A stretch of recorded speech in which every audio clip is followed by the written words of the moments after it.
store data on an electromagnetically charged surface or set of surface. We basically store data in our hard disk drive. इसमें एक surface होती है बेटा, जो कि एक टेप की फॉर्म में होती है, और वो इलेक्ट्रोमैग्नेटिक जो है सरफेस कहलाती है। आपने शायद देखा हो कभी कोई पुरानी आपके पास अगर हार्ड डिस्क ड्राइव हो तो उसे कभी ओपन करके देखिएगा, आपको उसमें नजर आएंगी ये tapes. Next is optical disk and flash drive. An optical disk drive or ODD is a disk drive that uses laser light to store data. देखें, जो हमारे पास बेटा ऑप्टिकल डिस्क होती हैं या सीडी जो हमारे पास ड्राइव्स होती हैं, उनमें जो टेक्नोलॉजी इस्तेमाल होती है वो लेज़र लाइट होती है। ठीक है, लेज़र लाइट के थ्रू जो है वो डेटा राइट किया जाता है आपकी डिस्क पे। There are three main types of optical media: CD, DVD and blu ray disk. CD और डीवीडी नॉर्मली आपने देखी, और अब एक न्यू टेक्नोलॉजी भी इसमें अवेलेबल है, that is blue ray disk. CD की जो बेटा कैपेसिटी होती है वो अप्रोक्सीमेटली 700 MB तक की होती थी। फिर डीवीडी हमारे पास आई, उसमें डेटा जो है ज़्यादा उसमें स्टोर हो सकता है।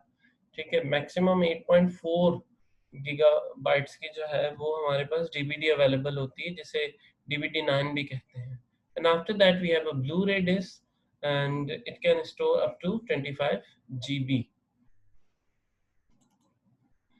Then we have flash disk, a storage module made of flash memory chip. A flash disk have no mechanical letters और एक्सेस आर्म। देखिए, इसमें जो है जो हमारी फ्लैश डिस्क होती है, जिसे हम जो है वो यूएसबी भी कहते हैं, इसमें अगर आप देखें तो इसमें कोई डिस्क नहीं होती, इसमें कोई भी मैग्नेटिक डिस्क नहीं होती। ठीक है, इस वजह से उसमें जो है मैकेनिकल आर्म्स भी नहीं होते। इसमें जो टेक्नोलॉजी बेटा इस्तेमाल होती है दैट इज चिप बेस्ड। ठीक है, but the term disk is used because the data are accessed as if they were on a hard drive. The disk storage structure is emulated. देखिए, जो यूएसबी है, ठीक है, फ्लैश डिस्क जो है USB को कहते हैं। यूएसबी हमारे पास एक चिप बेस्ड जो है डिस्क होती है। इसको डिस्क क्यों कहा जाता है? क्योंकि इसमें हम डेटा को जो है स्टोर कर सकते हैं, इसके थ्रू एक्सेस कर सकते हैं, अपने हार्ड ड्राइव में डेटा इसके जरिए स्टोर कर सकते हैं, और अपने यूएसबी में से डेटा जो है वो हार्ड ड्राइव में भी।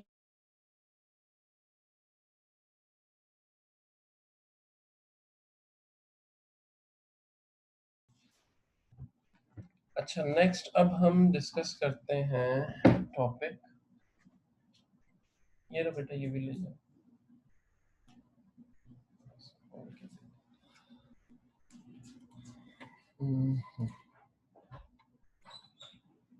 Now we will discuss about the generations. ठीक है,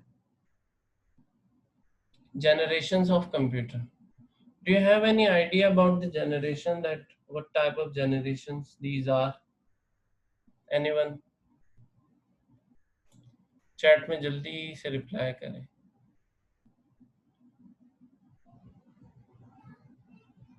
आपके ख्याल में generations क्या हैं कंप्यूटर की generations?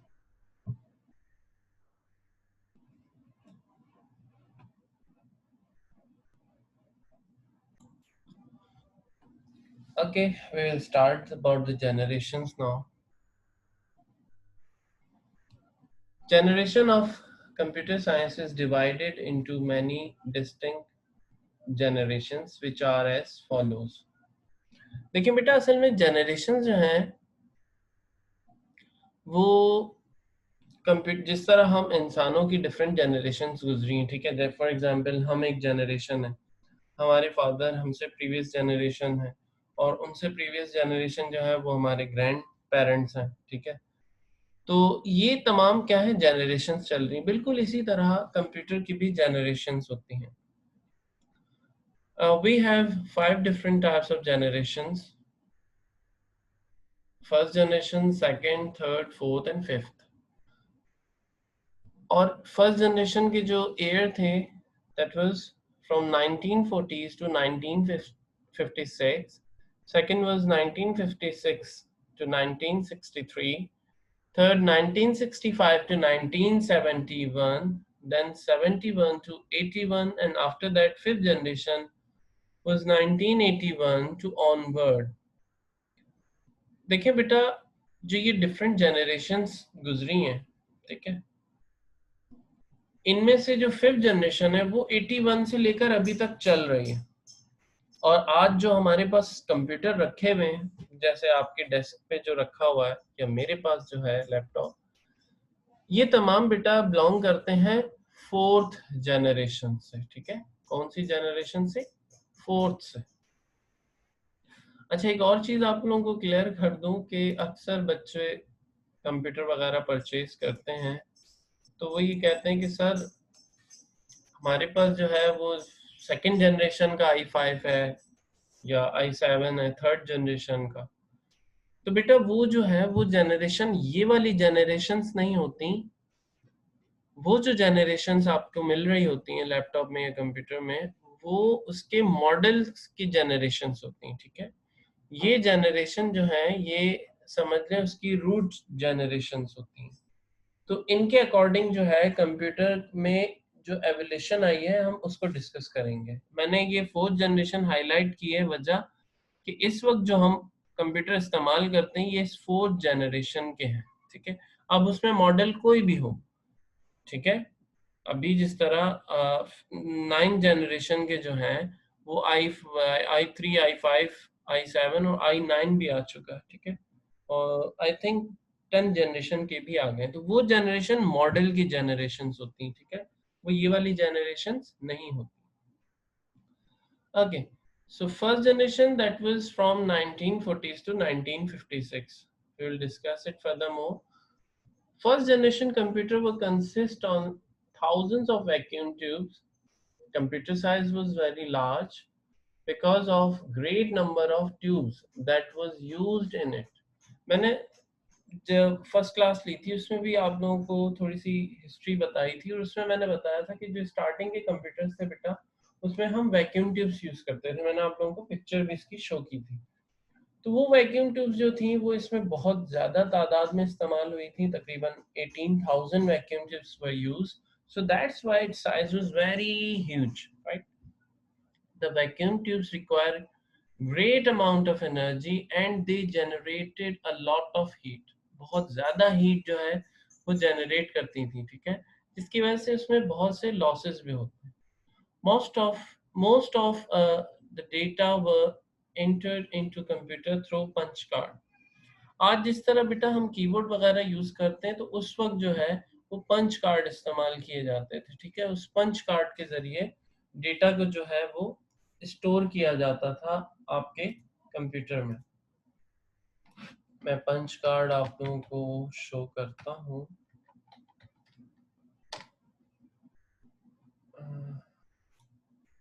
ये पुराने जमाने के यूं समझ लीजिए आपके इनपुट डिवाइसेस थे। ठीक है, पंच कार्ड, कोई अच्छी सी एक मिनट पिक्चर मिल जाए जो आपके लिए इजीली विजिबल हो। आप वैसे खुद भी जो है वो गूगल पे चेक कर सकते हैं। ठीक है, ये है जिस तरह, फॉर एग्जांपल मैं चलो इसे सेव करके बड़ा करता हूँ।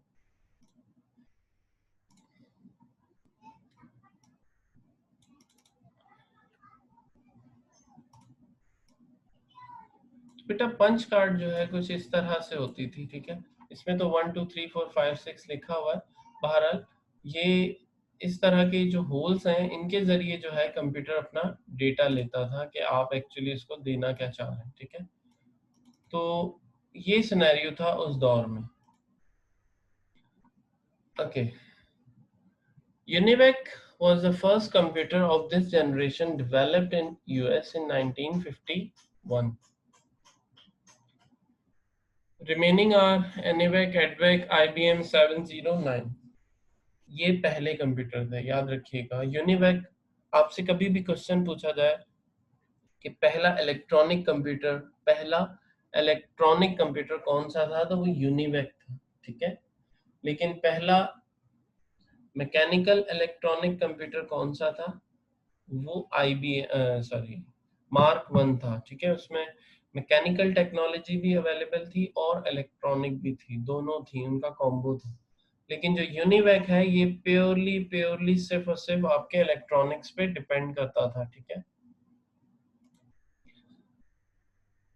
Then its advantages and disadvantages are discussed.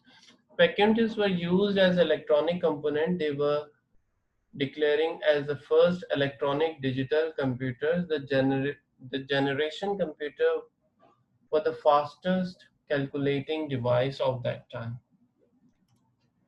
अब इसमें जो वैक्यूम ट्यूब इस्तेमाल की गई थी, ठीक है, वो एक इलेक्ट्रॉनिक कंपोनेंट थी, जिसकी वजह से ये पूरा जो कंप्यूटर है पहला इलेक्ट्रॉनिक डिजिटल कंप्यूटर कहलाता था। और इसके ज़रिए जो कैलकुलेशन थी वो बहुत ज़्यादा फास्ट हो गई थी उस वक्त की जो प्रीवियस डिवाइसेस अवेलेबल थी वो। जी।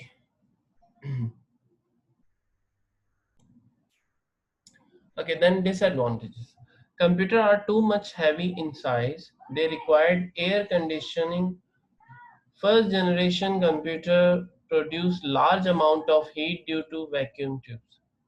अब देखिए इसमें चूंकि हीट बहुत ज़्यादा जनरेट होती थी तो इनको एयर कंडीशनिंग की ज़रूरत होती थी, ठीक है। अगर डिसएडवांटेजेस की हम बात करें तो जाहिर है जब उसमें बहुत ज़्यादा हीट जनरेट होती थी तो of course we need a air condition, और जिसकी वजह से इलेक्ट्रिसिटी भी बहुत ज़्यादा कंज्यूम्ड होती थी।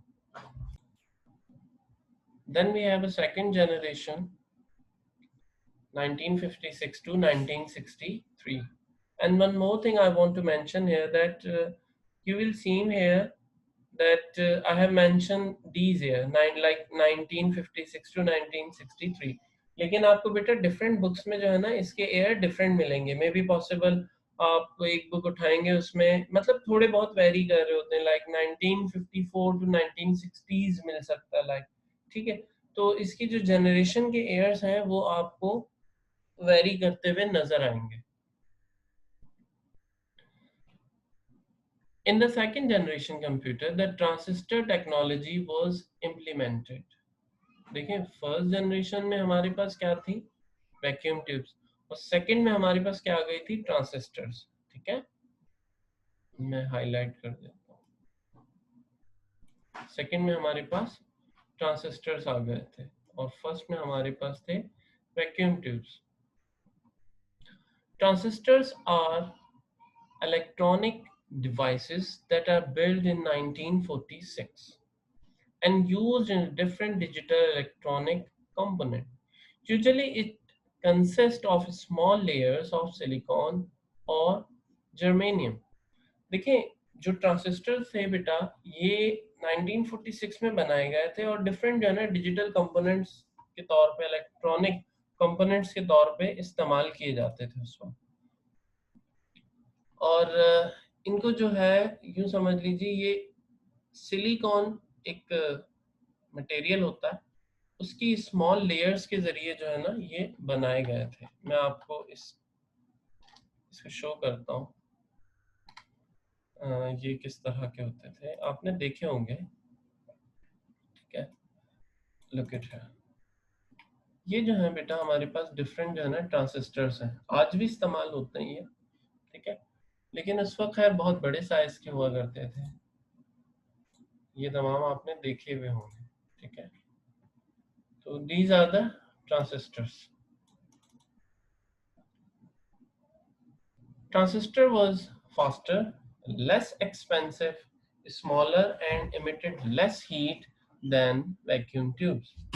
ये जो बेटा हमारे पास ट्रांजिस्टर्स थे ये एक तो साइज में छोटे थे, इनकी स्पीड ज़्यादा फास्ट थी as compare to vacuum tubes, और इनके ज़रिए जो हीट थी वो भी कम जनरेट होती थी as compare to vacuum tubes. तो जिसकी वजह से जो है आप अंदाज़ा कर सकते हैं कि ये ज़्यादा फायदेमंद थे। स्मॉल था इनका साइज तो कंप्यूटर का साइज भी रिड्यूस होने लगा। Examples of second generation computers are IBM 1401, UNIVAC 3 and NCR 300. ये डिफरेंट मॉडल्स थे जो कि सेकंड जनरेशन के कंप्यूटर थे। इसी तरह इसके एडवांटेजेस और डिसएडवांटेजेस डिस्कस किए गए। हर जनरेशन के एडवांटेजेस एंड डिसएडवांटेजेस जो हैं वो मौजूद है। Components of second generation are smaller in size as compared to first generation computer. They are much more reliable, they generate less heat, and computations were performed in a microseconds. Due to above reason, they are widely used commercially. अच्छा देखिए, first generation के जो computer थे वो हमारे पास commercially available नहीं थे, ठीक है, यानी कि ऐसा नहीं था कि उससे कोई भी बिजनेसमैन जो है वो खरीद सकता था अपने काम के लिए, ठीक है। वो सिर्फ इंजीनियरिंग पर्पस के लिए बनाए गए थे। अब जब साइज रिड्यूस होने लगा तो इनकी जो कमर्शियल प्रोडक्शन है वो भी बढ़ी और कमर्शियली इनको बेचा जाने लगा और लोग इनको खरीदने लगे। Okay, now disadvantages. Computer on this age required air conditioning. Still air condition जो है वो हमें required था. They required heavy maintenance work. Commercial production was difficult and costly as compared to the third generation computer. देखें, ये चूंकि computer ज़ाहिर है बड़ी साइज के थे, हीट भी बहुत थी, फर्स्ट जनरेशन के मुकाबले में कम जनरेट कर रहा था हीट, लेकिन स्टिल हीट थी, तो उसकी वजह से जो है इसमें भी लॉसेस काफ़ी आते थे, ठीक है, इसके कंपोनेंट ख़राब होते थे, तो मेंटेनेंस जो है वो काफ़ी ज़्यादा होती थी। कमर्शियल प्रोडक्शन चूंकि शुरू तो हो गई थी लेकिन फिर भी डिफ़िकल्ट थी और बहुत ज़्यादा कॉस्टली थी, ज़ाहिर है इस कंप्यूटर के साइज बहुत बड़े थे, इस वजह से वो कॉस्टली थी as compare to third generation. अब जो अगली हम जनरेशन को डिस्कस करेंगे उसके मुकाबले में कॉस्टली थी, ठीक है। फर्स्ट जनरेशन से तो कंपेयर हो ही नहीं सकता क्योंकि फर्स्ट जनरेशन में हमारे पास वो कमर्शियली अवेलेबल थे ही नहीं। Third generation, that is from 1964 to 1971। Third generation is the integrated circuit और आईसीज जिसे कहा जाता है generation. Computer of this generation were smaller, more efficient and more reliable than previous generations. देखिए थर्ड जनरेशन में हमारे पास बेटा जो है वो आईसी चिप आ गई थी, ठीक है। फर्स्ट में वैक्यूम थी, सेकंड में ट्रांजिस्टर थी और थर्ड में हमारे पास क्या आ गई थी, आईसी चिप आ गई थी, ठीक है। Computer of this generation were smaller, more efficient and more reliable than the previous generation. अब जो हमारे पास है वो इस जनरेशन के कंप्यूटर जो है वो साइज में मजीद छोटे हो गए, एफिशिएंट भी थे और रिलायबल भी थे। ये होती है आईसी चिप, ठीक है, आपने देखी होंगी ये डिफरेंट आज आपके इलेक्ट्रॉनिक के कंपोनेंट्स में जो है लगी हुई होती हैं, छोटी छोटी सी आईसीज, ठीक है। ये थी इंटीग्रेटेड सर्किट, इसे कहते हैं IC, integrated circuit. Unlike transistor and vacuum tubes, integrated circuit और आईसीज वर यूज, ठीक है। इसमें अब आईसी हमारे पास जो है वो इस्तेमाल होने लगी थी। Programming becomes easy in this generation of computer. Computer prices also decrease and computer becomes very popular. Counting machine, देखिए प्रीवियस जनरेशन जो थी उनमें भी बेटा प्रोग्रामिंग ही के थ्रू काम होता था, ठीक है। प्रोग्रामिंग मेन इसका रीजन था कंप्यूटर को बनाने का। जब मेन रीजन जो है वो तो कैलकुलेशन था, लेकिन वो कैलकुलेशन प्रोग्रामिंग के ही थ्रू पॉसिबल होती थी, ठीक है। तो उस दिन जो मुझसे पूछा था किसी ने क्वेश्चन कि जी प्रोग्रामिंग सर इम्पोर्टेंट है या नहीं, तो आप अंदाजा कर लीजिए कंप्यूटर जब बना है तो बेटा सारा काम इसमें प्रोग्रामिंग के थ्रू होता था। And we are discussing third generation computer, ठीक है, और वहां पे भी प्रोग्रामिंग की बात हो रही है। गौर करें एयर कौन सा 64 एंड 271, आज हम किस दौर में है, 2020, ठीक है। तो उस दौर से प्रोग्रामिंग जो है वो चल रही है। तो आज अगर हम देखें कि हमें कितनी प्रोग्रामिंग आती है तो that is a very big question mark on us. Computer prices also decrease and computer becomes a very popular counting machine. चूंकि प्राइस कम हो गई थी, ठीक है, तो वो चीज ज्यादा पॉपुलर होती है। आज भी आप देखें जिन चीजों की प्राइस कम होती है तो वो ज़्यादा पॉपुलर हुई। फॉर एग्जांपल मैं आपको एग्जांपल दूं मोबाइल फ़ोन की, तो 2004 में मोबाइल फ़ोन काफ़ी ज़्यादा जो है उनकी प्राइस डिक्रीज होना शुरू हुई एज़ कम्पेयर टू 2003 या उससे प्रीवियस जो ईयर थे।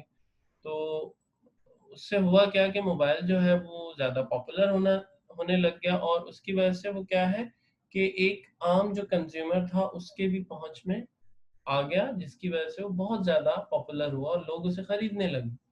तो इसी तरह कंप्यूटर के भी बेटा उस दौर में जब प्राइस कम होने लगे तो वो पॉपुलर ज़्यादा होने लगा, ठीक है, तो लोगों ने उसे परचेज करना शुरू किया। Example of third generation computers are Intel 4004। Advantages की अगर बात करें, they are smaller in size as compare to previous generation, reliability increases as compared to previous generation, heat generation was decreased, hardware failure was also reduced, very easy to shift from one place to another, their production start on a very vast scale, ठीक है। Disadvantages की अगर बात करें तो air conditioning is still great problem in it. IC chip production is a costly process, so computer in this generation was bit costly। देखिए IC chip जो है बेटा वो इसकी जो प्रोडक्शन है वो कॉस्टली के साथ साथ एक्चुअली इसकी टेक्नोलॉजी जो है उसमें इस्तेमाल होती है, दैट इज नैनो टेक्नोलॉजी। तो वो टेक्नोलॉजी आज भी जहां तक मेरी इंफॉर्मेशन है शायद पाकिस्तान में अभी भी नहीं है, पाकिस्तान में आईसी चिप नहीं बनती, ठीक है। फोर्थ जनरेशन फ्रॉम 1971 टू 81 जो कि आज हम यूज कर, integrated circuit was also used in this generation of computer, जो कि आपने देखा होगा आज भी मदरबोर्ड में आपको आईसी चिप्स दिखती हैं। Initially they were used in a very small scale termed as small scale integration SSI. After some time, the technology became more sophisticated and known as a large scale integration or LSI. In LSI, each chip consists of thousands of small electronic components on a single small board. These boards are known as microprocessor। देखिए बेटा होता क्या था, इसमें initially जो है वो इस्तेमाल की गई सिर्फ आईसी चिप्स, ठीक है, जो कि स्मॉल स्केल इंटीग्रेशन थी।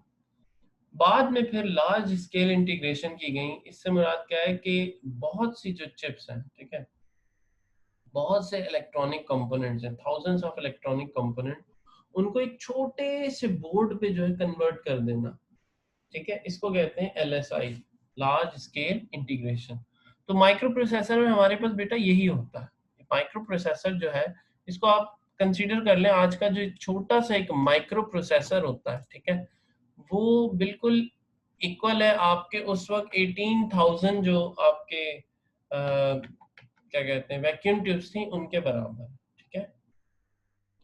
मैं आपको माइक्रो प्रोसेसर जो है वो शो करवाता हूँ, वैसे तो आप लोगों ने देखा वही होगा। ये देखिए ये आपका एक्चुअली कंप्यूटर का जो है प्रोसेसर होता है, ठीक है, ये वो जगह है जहाँ पर ये लगता है। ये आपका प्रोसेसर है, पेंटियम 4 जो होते थे, ये i7 का आपका प्रोसेसर है, ठीक है, डिफरेंट जनरेशन्स के होते हैं, वो मेंशन हुई भी होती हैं। तो these are the microprocessors, ठीक है। अब ये जो माइक्रो प्रोसेसर्स है एक छोटा सा बोर्ड है, ठीक है, ये अप्रोक्सीमेटली आप समझ लीजिए 1.5 बाय 1.5 इंच होती है, ठीक है इसकी, और इससे भी छोटा है मोबाइल का, तो इससे भी छोटा है, होता वो भी पावर में उसी तरह, लेकिन वो साइज में मजीद इससे ज्यादा छोटा होता है। इन 71 a powerful microprocessor chip Intel 8008 was introduced। It was the first microprocessor which is used in a PC। अब ये जो है इंटेल का 8008 जो है ये पहला प्रोसेसर था और बहुत ही फेमस हुआ था उस वक्त। Example of fourth generation are IBM 3003, IBM system 34। ये स्टार्टिंग के, ठीक है, आज हमारे पास जो भी कंप्यूटर है वो तमाम के तमाम इसी जनरेशन में बेटा लाए करते हैं, तो वो तमाम भी इसी की एग्जाम्पल्स हैं, ठीक है। इसी तरह इसके एडवांटेजेस मौजूद हैं। In fourth generation size reduce a lot, computer becomes very reliable, heat generated was reduced, Much faster computation was possible, easily portability because of their small size, commercial production of a computer was easier and cheaper. Disadvantage की बात करें तो technology of IC manufacturing becomes too complex. जो IC की manufacturing है वो बहुत ज़्यादा कॉम्प्लेक्स हो चुकी है अब, ठीक है, क्योंकि बहुत ही नैनो टेक्नोलॉजी इस्तेमाल हो रही है वास्ट लेवल पे, तो वो काफ़ी ज़्यादा कॉम्प्लेक्स है। यही वजह है कि पाकिस्तान में फ़िलहाल तो नहीं है, जहाँ तक मेरी नॉलेज है अभी तक नहीं। मे बी पॉसिबल आ भी चुकी हो। Fifth generation. In fifth generation, the new technologies are used for the production of IC chip. These technologies are very large scale integration and ultra large scale integration. देखिए बेटा, fifth generation जो है ना वो समझ लीजिए आपका फ्यूचर रह रहा है पूरा, ठीक है। इसमें आर्टिफिशियल इंटेलिजेंस बेस्ड डिवाइसेस सारी जो है वो बनाई जा रही हैं।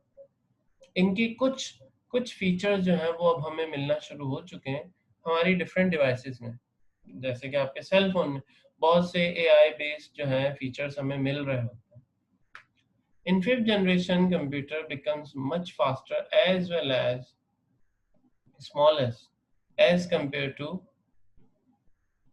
the previous generation. The goal of the fifth generation is to have the computer which can understand human language and also can recognize voice.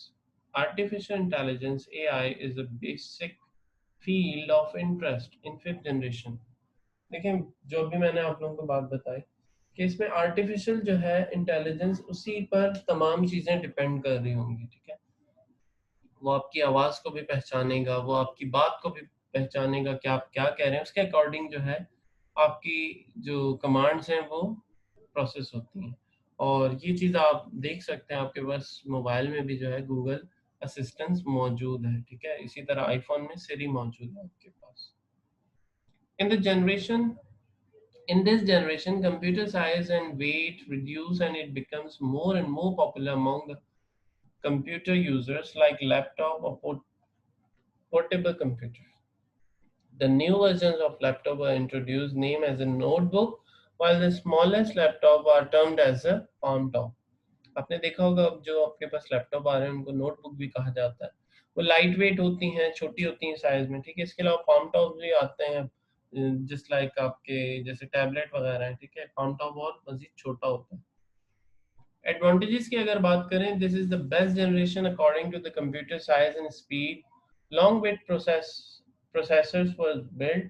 A small size laptop computer introduced artificial intelligence language developed, directing us towards robotic world, ठीक है। तो ये हमें बहुत help कर रही है robotic world में जो है डेवलपमेंट से रिलेटेड, ठीक है। डिसएडवांटेज की बात करें, the only disadvantage of this generation computer are they make human too much busy. ये इसका डिसएडवांटेज है वाकई में। देख लें आज आप, जैसे आपके पास मोबाइल फोन है, ठीक है, उसने क्या किया, हम सबको बिल्कुल मसरूफ करके रखी। मतलब कोई काम है तो नहीं ऐसा, लेकिन फिर भी हम सब क्या है, मसरूफ है। हर कोई अपने मोबाइल फोन में लगा हुआ होता है और वो बिजी है, चाहे आपके पेरेंट्स हों चाहे आप हों, ठीक है। इस वक्त भी आप में से बहुत से मोबाइल फोन पे जो है वो लेक्चर ले रहे हैं मेरा, तो ये भी आपको क्या है, बिजी हैं आप उसमें। तो आज का लेक्चर बेटा हम यहीं तक रखेंगे। यहाँ तक आप में से किसी का कोई भी क्वेश्चन आप लोग मुझसे चैट में जो है वो पूछ सकते हैं। ठीक है, तारिक अहमद का जो है वो हैंड रेज है, ठीक है बेटा। एक मिनट तारिक, मैं आपका माइक खोल रहा हूँ बेटा।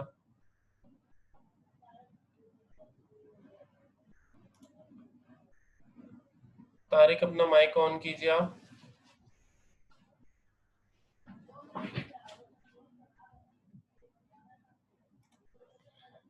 अच्छा जी, एक क्वेश्चन आया है एम अवीन की तरफ से, फिफ्थ जनरेशन कब तक आएगी। बेटा चल रहा है इस पे मुकम्मल काम, यानी ये कहा तो नहीं जा सकता कब तक कंप्लीट होगा, लेकिन इस पे जो है काम चल रहा है। अब देखें कब तक कंप्लीट होता है, लेकिन इसके बहुत से फीचर्स हमें डिफरेंट डिवाइसेस में मिलना शुरू हो चुके हैं। तारिक बेटा, आपका अगर कोई क्वेश्चन है तो अपना माइक खोल लीजिए, आपका हैंड तो रेज है। और किसी का कोई क्वेश्चन चैट में लिख दें।